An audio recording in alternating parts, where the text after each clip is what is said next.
పట్టణంలో తాగునీటి సమస్యలు రాకుండా పైప్ లైన్లు, మోటార్ల మరమ్మతులు సకాలంలో పూర్తి చేయాలని అధికారులను ఎమ్మెల్యే బాలు నాయక్ ఆదేశించారు.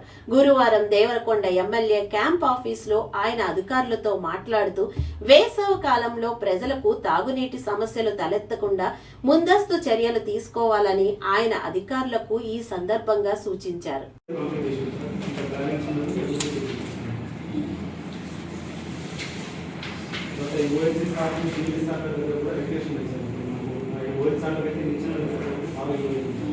మొత్తం 592 ఓఎస్ సార్ 113 దగ్గర మనం ప్రిపేర్ చేస్తాం సార్. అందులో మనం 17 మాత్రం చేయించగలిగినాము. అంటే ఫండ్స్ ఉన్న దగ్గర మిగతా 96 చేయించారు సార్. చేయించాలని ఏమైనా కావాలి ఏంటిది అక్కడ అంటే ఇప్పుడు ఇచ్చిన ఎక్కడ సార్ అది కావాలి.